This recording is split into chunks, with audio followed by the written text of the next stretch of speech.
Welcome to the Build Your Brave Career podcast, where we flip the script on the tired stereotype that women in and around the tech industry have to be stressed out, overworked, and underpaid. I'm Nicole Steinbach, the International Bravery Coach and your host. Forget what you've been taught. Bravery is not a personality trait available only to the brash. Bravery is a skill, and you already have it. Which is great, because building the skill of bravery is the most powerful way to creating the career and life you really want. As you build your brave, you will stress less, work less, and then earn more. This podcast will help you do just that. Let's dive in. During the summer of 2024, I'm back home in my second home, Germany, enjoying undistracted time and attention with family and friends. But this time, instead of taking our usual break, I've decided to rerun some client episodes that have been your listener favorites. These are the episodes that had the most direct response over email or social media. They've also been downloaded and shared through various podcast platforms most often. At the end of each episode, I provide a short update about how each of these incredible women have continued to grow. Each of their stories demonstrate how brave career coaching is a choice that leads to incremental and then exponential growth and results. So make sure you stay to the end to hear their updates. Let's dive in. Hello, brave people. Thank you for sharing your time with me and my guest, Dora Szasz. She is a current client of mine. She's a rock star woman in technology. She has a global footprint and a heart that is so generous and so true. Welcome, Dora. Hi, thank you for having me. That was a really nice introduction. Thank you. I like to focus on what I think matters the most, but how about you share a little bit more about yourself? All right. So I'm a senior computational scientist at the University of Chicago. And what does this means is that I just work with different departments in the Chicago world with biology and chemistry, and I do work with the hospital as well. I am an Anita Borg Chicago chapter, and I'm also a big supporter for women in tech. So I'm excited to be here. Awesome. And you are also originally from Romania, correct? Correct. I'm Romanian. And as you, I travel quite a bit. I traveled to Germany and France, and I lived in those countries. And now US. Exactly. Yeah. So one of the things I love is that when we talk, we tend to have a very global viewpoint, and we can talk about how different cultures respond to different situations. And I know I've learned a lot from you as well. And you do workshops with Google. Very cool stuff. Yeah, I'm bigger and bigger in Google. Actually, I just got awarded for an open source project that I'm doing, awarded by Google. Congratulations. That's awesome. Thank you. Another sign that you can create anything, right? In your career. I agree. Mm-hmm. Anything. Exactly. Which brings us to your brave story. Ooh. So what story do you want to share, a moment of bravery in your life with our audience? Well, it brings me back to when I was born. So I was born in a small city in Romania, and unfortunately my mom died when I was 7. I felt and I still feel very lucky that my dad and my current stepmom are very supportive of me, and they encouraged me to go and explore the world. So I left hometown when I was 14 and went for a college in a large city of Romania. Wait, you went to boarding school at 14? Mhm. How did I not know this? Well, I kept it secret until now. Okay. Okay. And okay, so they say okay, so you went to a larger city and Mhm. your parents were supportive Mhm. because why? They believed in me. I Yeah. I think my father's story was he also was born in a very small village in Romania and went for board school in high school when he was very young, as actually. And that inspired him to motivate me to do the same. Fantastic. Okay, so you go to this Yeah. big city far from your family at 14. My Hmm. goodness. Okay. And life starts full of adventures.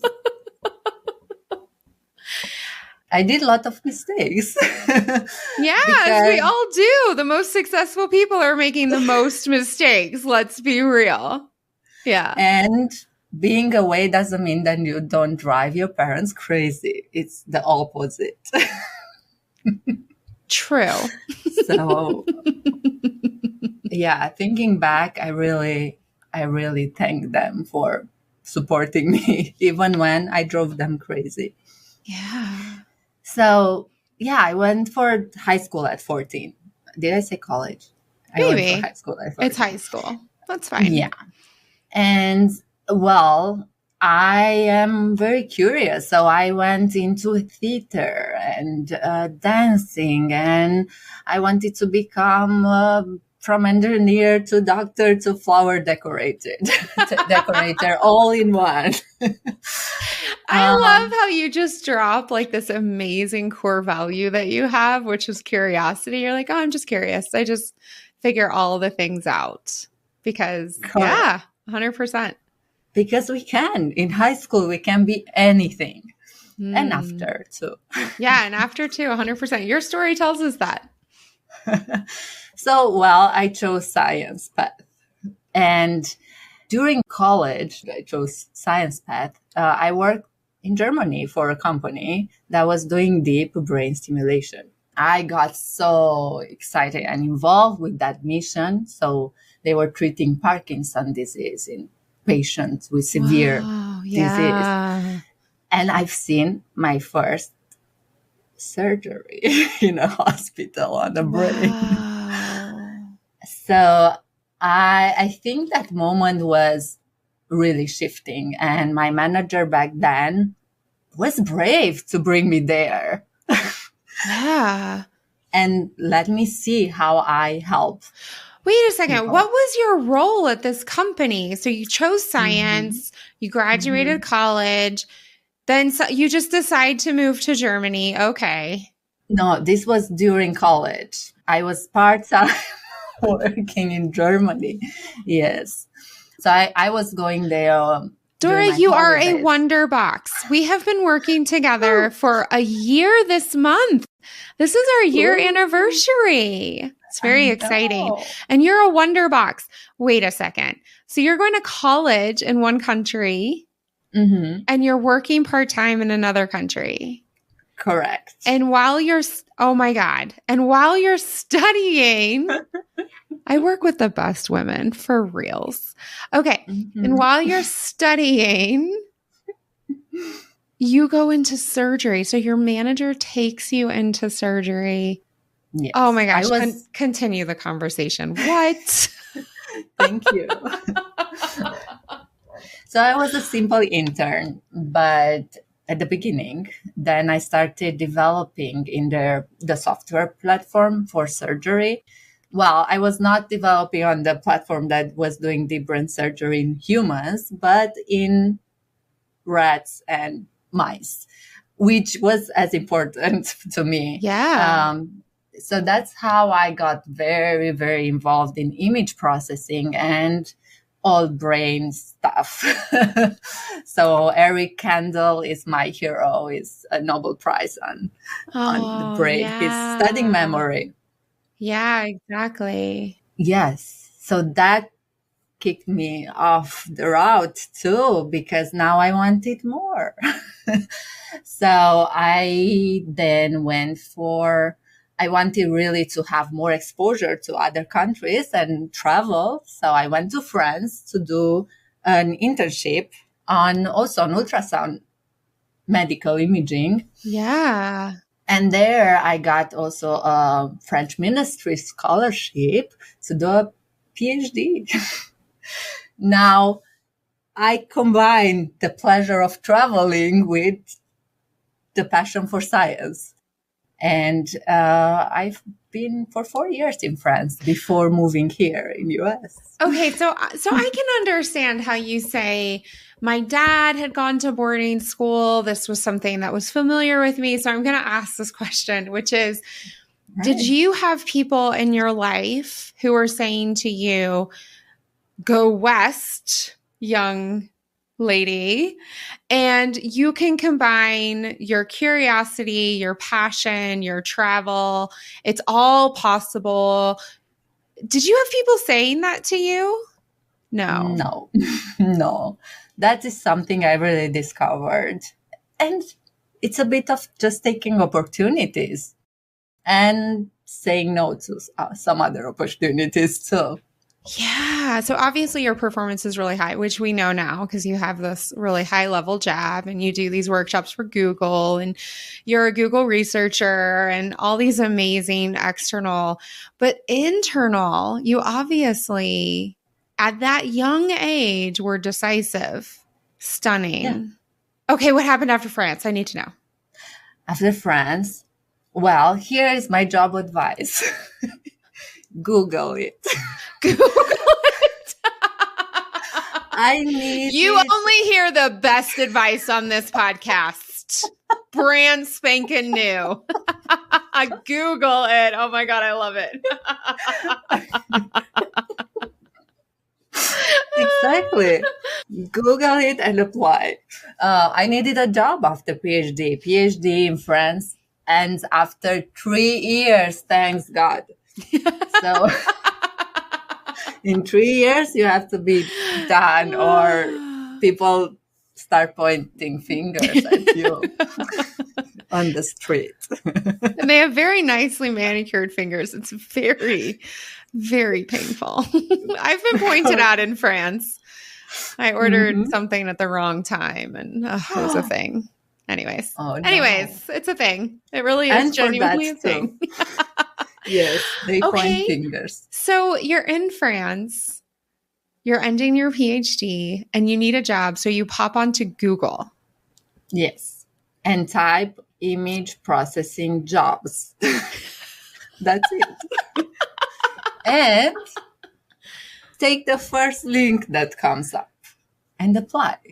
Decisive. Google knows. Yeah. Yes. Yeah, decisive. Yes. I apply to other things too, but it's good to just go for the simplest things, like Google it. Mm-hmm. The way I took the internship opportunity in in Germany, I was in Romania and there was, these papers that there are cut so you can grab a number. That's how I got the last phone number. And I called, I say, I want to send my resume. And here was the internship in Germany. So chances are coming from things that you even don't expect. That is so true. Because I wonder how many people, well, I think we both know the answer, but how many people grabbed that tearaway strip on the poster and never called? Oh, yeah. How many people Google, see a job, and never apply? How many people are an intern and are like, oh, I can go into surgery? I guess I'm going into surgery, right? Like we have people in common who have amazing opportunities, but hesitate for too long or don't make the phone call or send in the application. And then someone else who has oftentimes poorer performance, less experience, but the cojones to actually apply ends up with the job, right? Correct. Oh my Great. gosh. So you applied to a bunch of places. Hmm. Oh, And I flew to US for an interview at Research Computing Center of University of Chicago. We are still hiring a lot. That's for info. you heard it here first, y'all. They actually are hiring. It's a very good So atmosphere. Google it. Very good. We will add it to the show notes as well. Oh my gosh. So then you moved. So, I mean, Romania to Germany, Germany to France. We can still drive these things. We can take trains, Mhm. Mhm. right? And then you fly and begin living in Chicago. In Chicago by myself with one bag. With So one first bag. 3 months, I kind of sleep on the floor because I don't know, PhD salaries in France are not big neither. And Okay. moving to US, it's expensive. Yes, it's very expensive. Yeah. So I don't think I've ever told you this, but I moved to Germany with a postdoc. And we Ooh. also slept on mattresses on the floor. Those are the best They when you are. move in. It's They the are. it's the symbol of opportunities. Oh, girl, And say that that you one more made it. time. Say it again. Sleeping on a mattress on the floor is. The symbol of opportunity. I mean, I had the best feelings being in that mattress, the best energy for getting things starting, things that I never imagined before that I will do. Yeah. Yeah. Yeah. The 7 years old me would not have imagined I would sleep on a mattress on the floor in Chicago, working as a computational scientist. With a PhD, speaking French and Mm-hmm. German and Mm-hmm. English. This is Mm-hmm. why I wanted you to talk on this podcast. Because one of Thank the you. things that is so special about you, and that as your coach, it's been an honor to support, but also I've learned a lot from you, Mm-hmm. is that you look at a mattress on the floor and you say, this is a symbol of opportunity. You know, in the year we've been working together, my family has had some stuff. You know, my daughter running into a tree in a ski accident. I You know know, she learned a lot from that experience. you know, unexpected trials in Germany, back home, challenges with processes and white guys. I'm allowed to say you don't have to. For me, right? And Mm-hmm. your way of looking at things and saying, "Hey, this is a symbol of opportunity.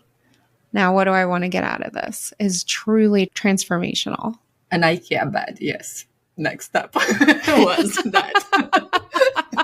That was also a symbol of opportunity. Yeah. Yeah. So it's been great. So now it has been 6 years since I am at University of Chicago as a senior computation scientist Yes. and working with industry and with Google a lot. Yeah. And so when you share this story and you share your insights, and I'm constantly interrupting you because love you. I love Like, what would you want to give to other women in technology? Like, what is the lesson or the advice besides Google it? You heard it here first. I want to be one of those examples of bravery and courage for everyone in tech, for women in tech. And we have, like, first of all, you can do anything you want to. Yeah. And once you start with a Google search, the next step will come to you. You will know where to get oriented. But the first step is hard. It's harder. So I just hope that everyone will think of everything as an opportunity for them. And sometimes shifting mindset on oh, I have a shitty day. I do that all the time. I just did it with you a couple of hours ago when I was complaining that I need to do this for my boss. And instead you were putting in how you can do this for yourself. And then I was like, Yeah. oh yeah, this is for myself. And this is an opportunity for me. So I think that's how you can see everything as an opportunity. For example, this podcast, I'm so grateful and so happy to be here. I And am too. I'm hoping that I will empower millions of women. Yeah. Yeah. Well, definitely what you post and the stories that you share and how you connect people. That is an admirable and feasible goal for sure. Yeah. Oh. Oh, so my dear, tell me now, knowing we've got 4 countries, we've got the Google, we've got mattresses as opportunity because everything is opportunity. We've got natural curiosity and decisiveness. Who is the brave role model you want to share with us? Whew. There were actually many. I cannot do one. But since I went back to 7 years old, which in Romania means primary school, is my primary school teacher first, Sabina Sigmirian. She gave me this power of thinking analytically and very pragmatic. So I think it started there with, you learn the meta skills from the best mentors and role models. But also moving from there, another role model was my high school literature professor, Mariana Mutu. She gave me that sense of creativity has no limits. And being creative doesn't always only mean drawing, singing, or performing arts, dancing. It means being creative technically and in your life for everything. So that's it. And other role models are all these people. I mean, you are definitely on top. I'm just not mentioning because I am trying to bring other people, but I feel that there is a lot of need for more women in tech as role models. And yeah, all women in tech are my role models. My mentees are my role models, my friends. Yeah. Yeah. These 2 role models that you specifically brought from your childhood, I'm just curious, did they have really high expectations? From me or from them? From their students as teachers? That's a good question. I think my primary school teacher, she believed in us tremendously. She had the high expectation. She saw in us something we could not see for ourselves. And that's where sometimes you need to say, you can do more. Let's see it. So I think that was a major skill that they brought in. I hear that.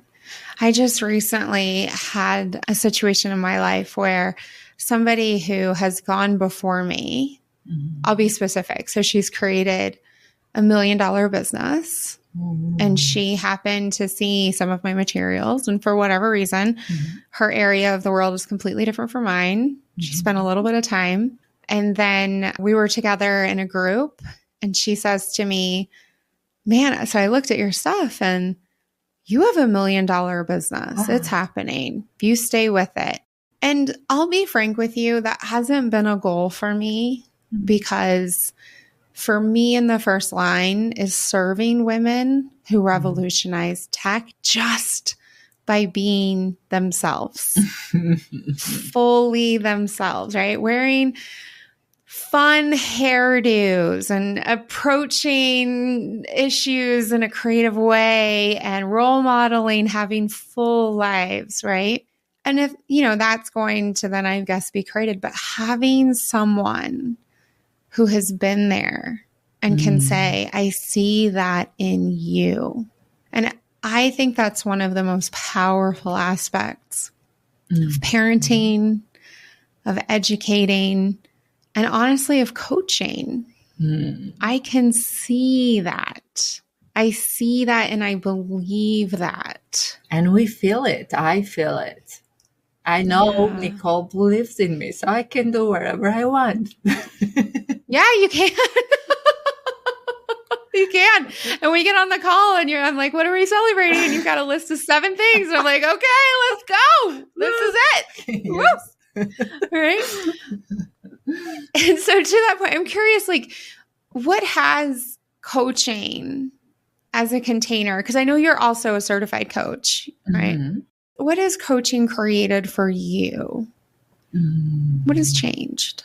In the year of having the pandemic I got promoted more than ever with coaching, with career coaching from you. And I'm now stepping in leadership positions and creating new groups and being involved in many leadership roles, which I just feel it's not like I could not have got there. Maybe, yes. But I got there in this period where like the world is turning over, and I got there so fast compared to me trying to figure things out by myself. I have, and I want to share this, the way it takes a village to raise a kid, it takes a village to become a fulfilled, happy adult. And coaching, it's a wonderful support for that. So that is such a beautiful coaching thing. Yes. And I'm just going to add, you actually work less now than you did when we started. That's true. I sleep finally 7-8 hours a night, and I enjoy what I do. I was sharing this morning with you. I was coming eager to maybe leave and go and get other opportunities, but now I get fulfilled on what I'm doing because there is less stress, more sleep, more money, more valued. I get so great feedback from my manager and such a much better relationship. Beautiful. So, thank you.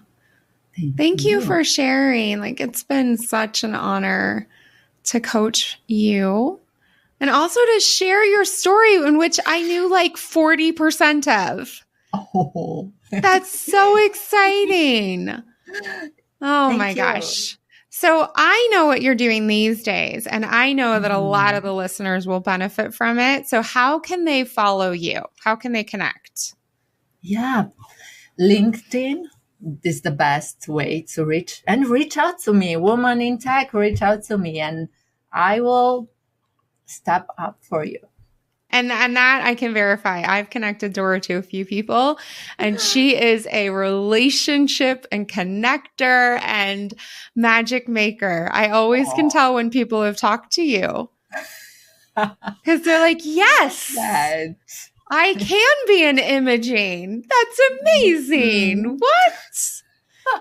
I can be fashionable and interested in the world and take time off and build this incredible career. So when Dora says LinkedIn and reach out, it is a heartfelt, true. Please do. I always love to connect. Oh, well, thank you so much for your generosity, for the depth of the story you shared with us, and for just the incredible advice. Thank you. Thank you. Thank you a lot, Nicole. All right. Until next week, brave it up. So what's been going on with Dora? Oh my goodness. I had to pare this down because that idea of turning everything, even a mattress on the floor, into opportunity just keeps exponentially growing. So here we go.